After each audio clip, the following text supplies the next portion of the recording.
You are listening to the Icehouse Podcast, hosting conversations with gritty Kiwi business owners and leaders and industry-leading minds. Hey everyone, welcome to this week's episode of the Icehouse Podcast. I'm Bryar Stewart, the Community Manager, and it's so good to be here today in Christchurch. I'm recording some episodes with Christchurch alumni. I love this city so much. This conversation is with Tim Goom. He is one of the directors at Goom Landscapes. He's also done our Owner Manager Programme about 8 years ago now, and our OMX program, which is for alumni of the OMP. This conversation is a deep dive into him as a business owner. He took on this business at the age of 24 and has grown it to an employee or a staff number of 100 people. He has made some bold decisions and brought the right people along the journey to help him make those decisions. He talks about what he's passionate about, the areas of growth for the business, how he's got to where he is today, his sense of purpose, and his leadership journey. Hope you enjoy the conversation. Thanks, Tim, for being on the podcast. No worries, thanks for being here. We made it. Okay, quick fire. When are you most relaxed? Obviously not now. No, definitely not sitting in a room with a microphone thrust in my face. But for me, it's being out in the hills and out having adventures with my family. I think that's when I'm definitely most relaxed. Awesome, I love that. What does a day in the life of Tim look like? A work day is quite different to a home day, obviously. Yeah. They're quite different things for us. I try to make them separate as I possibly can. But a work day for me is, generally talking to the team quickly in the morning, but most often than not, I'm out on the road. My day job in the landscape business is just walking up people's driveways and seeing how we can help them. Awesome. It's pretty exciting. So that's cool. You've had a nice summer down here, eh? Good sun. We have had a real hot few weeks in the last month or so lately, so yeah. It's getting a bit too dry for us actually. Yeah, we're very jealous of that up in the North Island. A little bit of damp weather. Yeah. Book or podcast you recommend?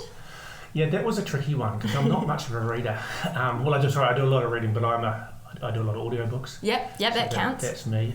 So Alchemy was one that I found that I really thought of. It wasn't the standard Icehouse reading, but it sort of pushed the boundaries on creative thinking. I thought it was quite cool. Awesome, I love that. And favourite productivity hack or app or tool or?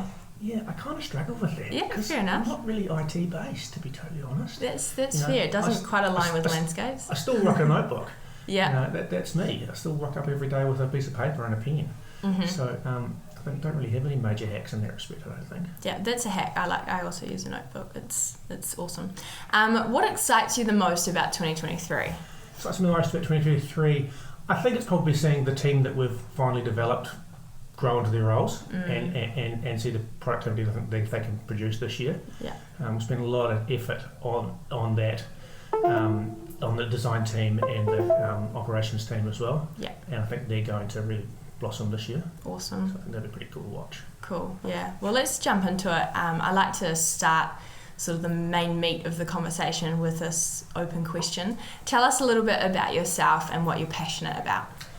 Passionate about, that's an interesting one. I think a lot about that generally. I'm definitely passionate about the business. One of the challenges for us is it's not just one business. There's fundamentally three businesses and a fourth one on the side. So it's definitely a group mentality we rock.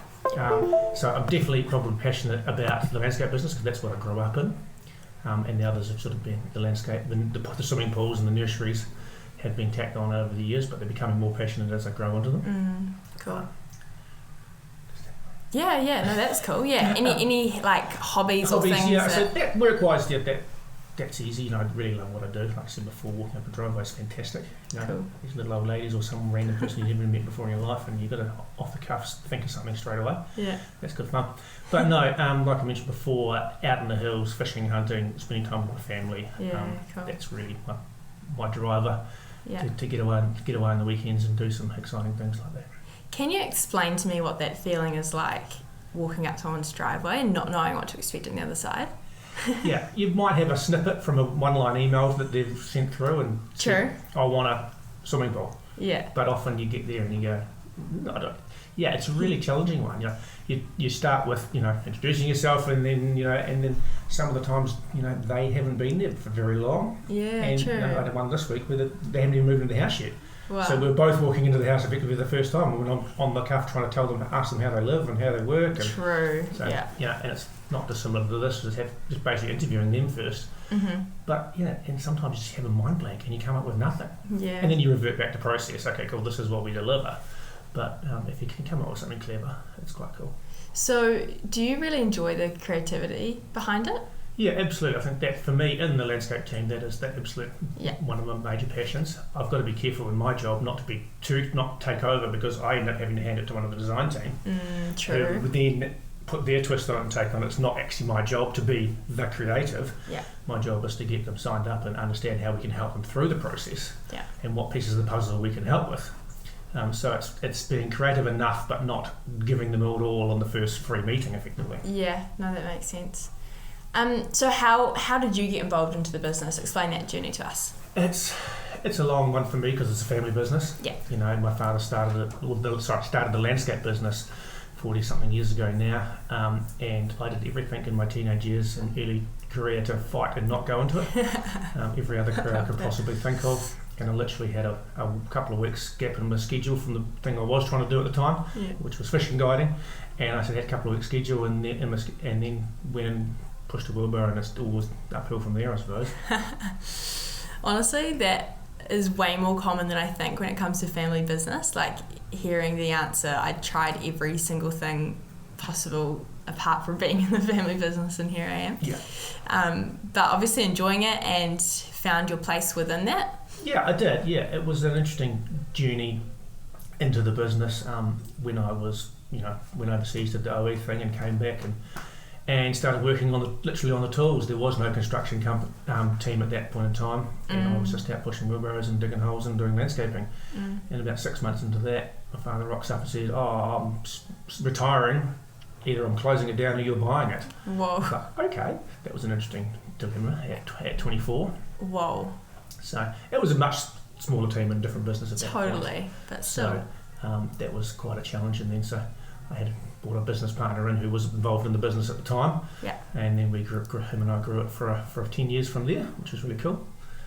So that was interesting. But then he exited, and then my brother-in-law came in, which was a whole other chapter of the story. Yeah. Wow. And what does that chapter look like? Yeah, so Anthony, which a lot of Icehouse people would know, he is my brother-in-law and business partner and best friend.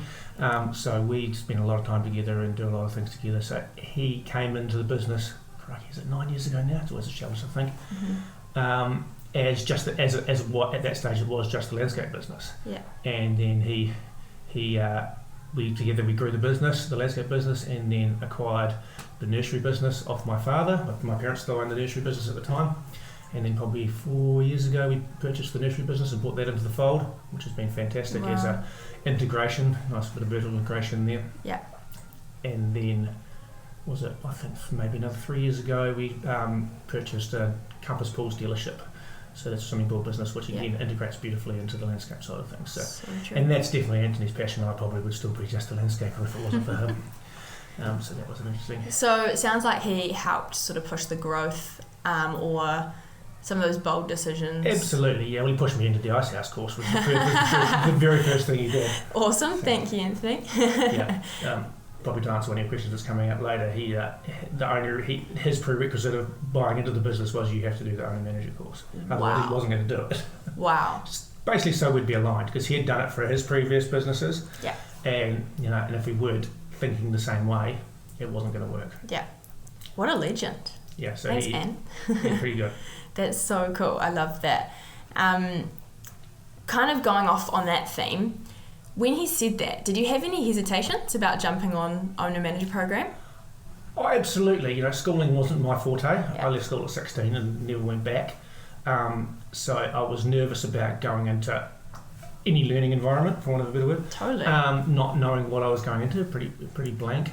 And I suppose you're nervous about just having to open up to other people because I thought I was still young and naive and didn't know much about it. Mm-hmm. All I knew was this little wee landscape business that I was involved in and nothing else. So I was pretty nervous rocking up to Auckland on the first day, yeah. Mm-hmm. Everyone says it's like first day of school all over again. Yeah. It's just like, absolutely. Who are these people? Yeah. Did you find you clicked quite early on or did it take time? Oh, I think we clicked on the bus ride to the venue. That was all over by the time I got there. Yeah, that was fine. Cool. any relationships you've sort of kept? You don't need to say people's names or whatever, but have you kept relationship from Yeah, that? I did struggle probably to keep, over the couple of years prior post, I made a real good point to go through, I think I ended up going through most of the classes businesses over the next couple of years. Oh, wow. Cool. Just calling in and having a yarn more than anything. But it has been a challenge to keep that up, I'm not going to lie. To be fair, most of the people I was on a relatively small class of 15, and most of those were in the North Island. Yeah, true. There was only one other in Christchurch which is no longer in business. Yeah. He left the country, so I kept up with him obviously, but then when that left. But through the alumni thing, there are other people we chat with, and we use some of them in our business on a daily basis now. Yeah, so, that's cool. And also that Ant has done the course, you sort of speak the same language, right, in terms of like why he wanted you on was if we hadn't done it at this, it was obviously clearly different. I think he did 7 and I did 33. Yeah. Wow. So if we hadn't done it, we would be on different pages. It's just aligning thinking, I think. So yeah. If anyone's thinking of one partner doing it or don't, you've got to both do it. Yeah. That's really important. Yeah, that's such a good point. I like that. Separately. Yeah, separately. Then you get double the connections, but same content. But I think you'd open up more. I know when I rock up to an event when I rock up to an event together, I'm not as open. I don't know. You're just not quite as maybe. But you can say that. Yeah. Not my terms. So. Yeah. No, that makes complete sense for sure. Okay, I'm gonna ask another big one. What motivates you to get up in the morning every day? Yeah, it's an interesting challenge because it's not probably the general financial stuff. I think our business is quite separate. Anthony and I had quite different roles. I know that's definitely his driver and passion. Obviously, as a director, you've got to be involved over all things. But for me, it's definitely the team first. Making sure that the team are happy and they've got stuff to do. We're going to be here. We're going to survive, and those sorts of things. And just not disappointing people, I suppose. If I've made some comments to someone that we're going to do something or I'm going to be somewhere, I think I really, that is weirdly a passion of mine. But weird. That creative stuff, just every day is a new design. I get asked all the time, how much is my backyard going to cost? And I go, I don't know, I've never done your backyard. They're all different. Yeah, wow, that's really cool. I like that. Learnings. What's been your biggest learning from the business? Maybe framing it this way, if you could tell your younger self some advice, what would that be? Yeah, definitely back yourself. I sat in a business relationship early on before now for a lot longer than I should have, and lost a lot of key customers and lost a lot of good team members, and didn't know why. Probably gut feeling I did know why, but I didn't back that gut feeling. I think that was probably what I would have learned. Is like you just know, and that would be the same. Something will happen today. So you just know, and sometimes you get it wrong, sometimes you get it right. But sooner you react, the better it is. So you started at 24, owning it yourself. Working into the ownership, working. That point. Yeah. What does that look like, and what advice would you have for a 24-year-old guy from Christchurch who's been handed a business? Go on the Owner Manager Programme because you know nothing about business. You know about landscaping. That's all I knew. I knew how to build stuff and a little bit of design stuff at that point. And you don't know about all the things you don't know about tax and finances and hiring and firing and all the things you've got to do when you're in business. I think that's the key learning is unless you're some sort of not me, I didn't go to uni or anything like that. I just learned it from the ground up. But you get to that point where you go, actually, you do need help here. Was there anything it obviously sounded like it gave you that sense of confidence, which is massive and something we hear quite a lot from owners. Is there anything really particular that you think you implemented into your business post the program? I think it's probably structure. Definitely structure. Before that, every process was a little different. Every customer might have been treated a little differently. Every team member might have been a little bit, had their own special whatever. It's just trying to refine that down to actually, this is how we do it. Yeah. And we do a bespoke landscape for you, and I'll make you feel like it's all lovely and bespoke and that, but the process behind it needs to be repeatable every time.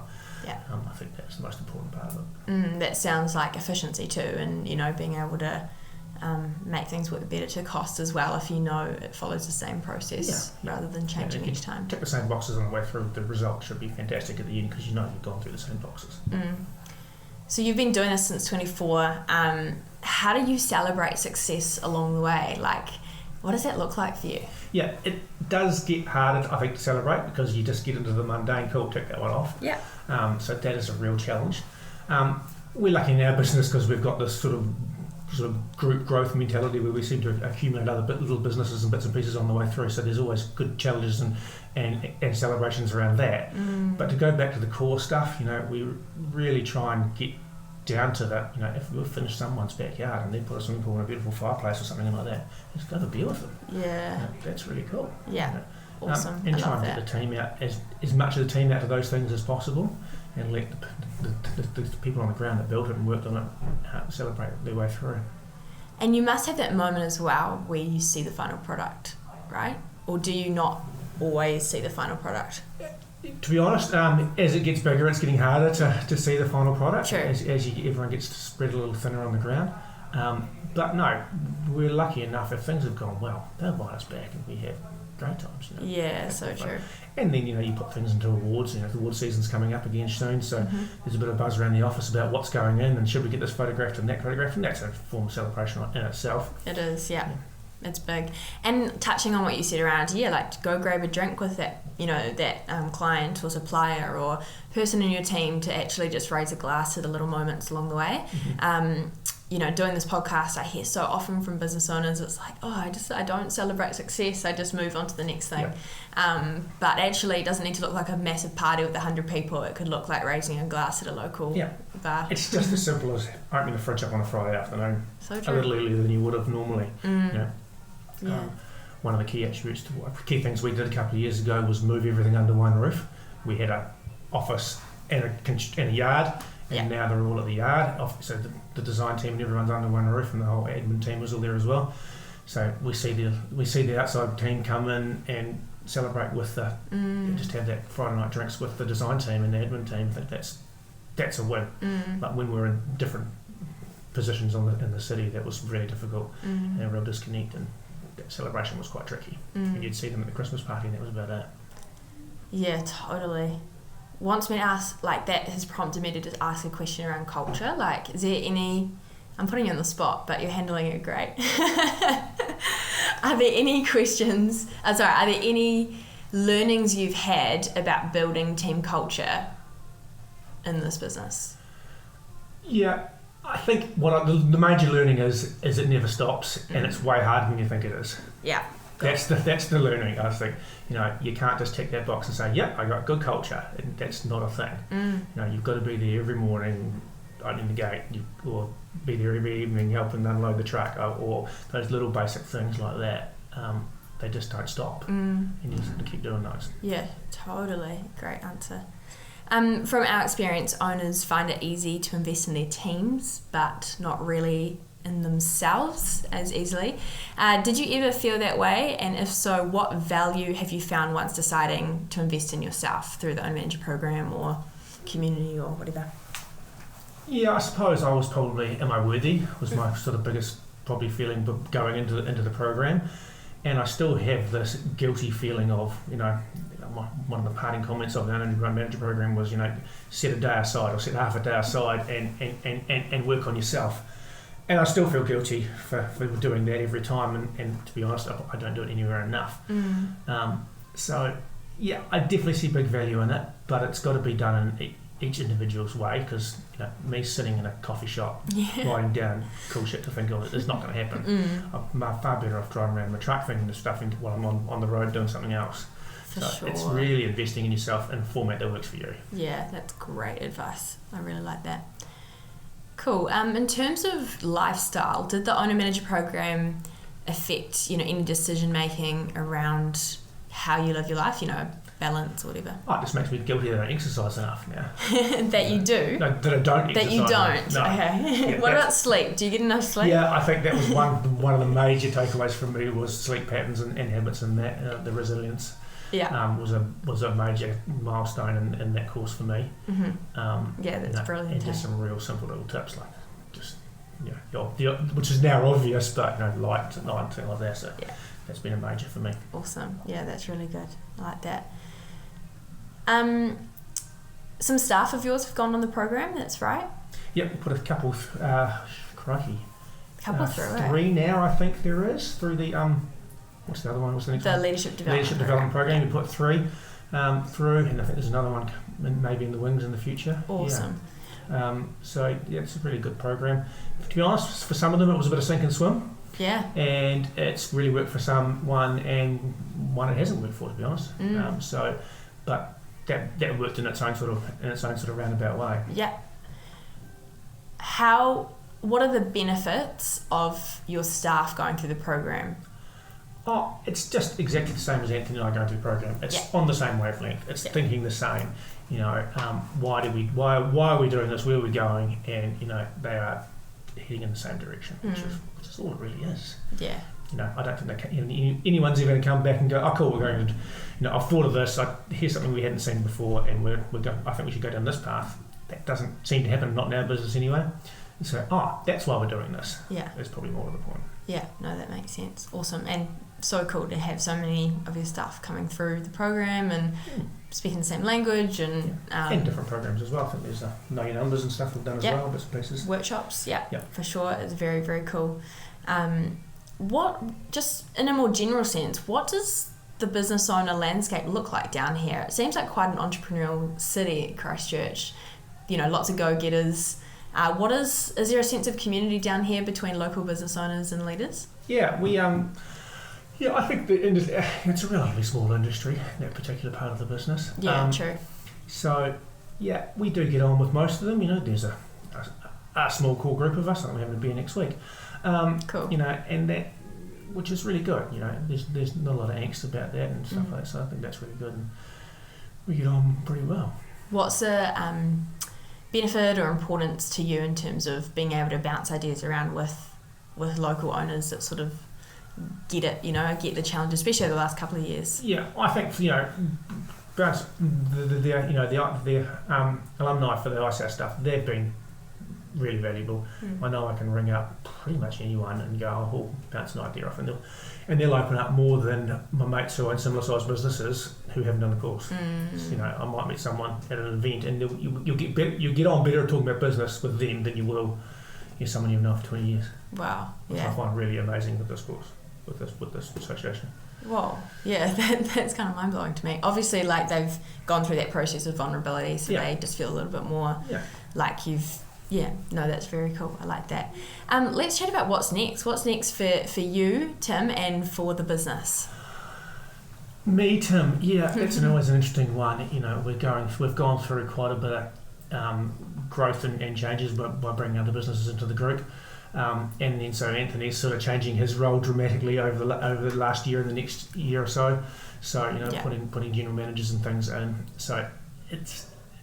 Probably for me at the foreseeable future in the next year or so is pretty much status quo in a change of role scenario. Yeah, makes sense. Which I really like my role, so I've got no issues with that. I love what I do. Yes, please. But there's always advancing and doing other bits and pieces in the other businesses as well.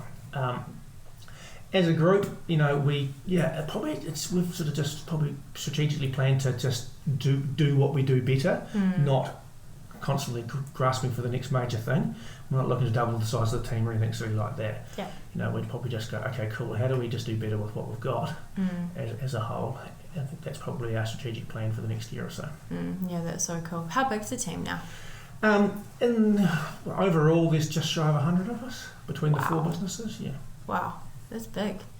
Yeah, but they're all in doing different things in different pieces, so yeah. For sure. Yeah, no, that's cool. But I say that to say, you've built something pretty incredible, and whether you think it or not, it's very obvious to me, but also I'm sure the listeners, that you've you've got given something at 24 and you've run with it and you've given it your all and you've brought people on the journey to help you build it, and I think that's really cool.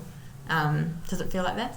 Yeah, it does. Like I say, I can't take a lot of credit for it. You know, it's definitely a team and a family. It's still a massive family business, and Yes. I give all credit to the people around me over the years, and the people around me currently as well. So, you know, Yeah. I'm just a dyslexic landscaper that walks up the driveway and just bumbles along. I love that we have that in common, so that's good. Not landscaping, dyslexia. Yeah, that's a real challenge in business as well. Yeah. For sure, it is. Let's talk about that for a second, if you don't mind.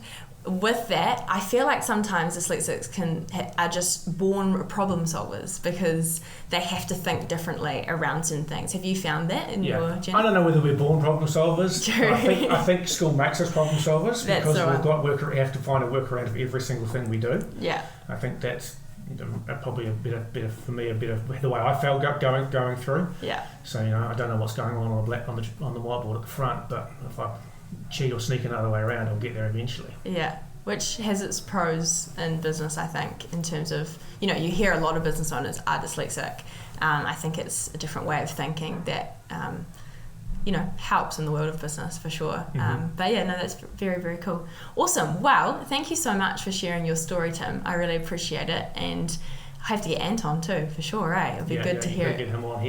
He'll have the similar but different view on the same topics, I'm sure. Exactly, yeah. So I'm excited for that conversation. So Ant, if you're listening, we're coming for you. Don't listen, Ant. But no, Tim, you're awesome, and I really appreciate you sitting down and chatting about the journey on owning a business from 24 alongside other directors, growing it to a team of 100. It's pretty awesome. So thanks heaps for being on the Icehouse podcast. Lovely. Thank you very much for having us.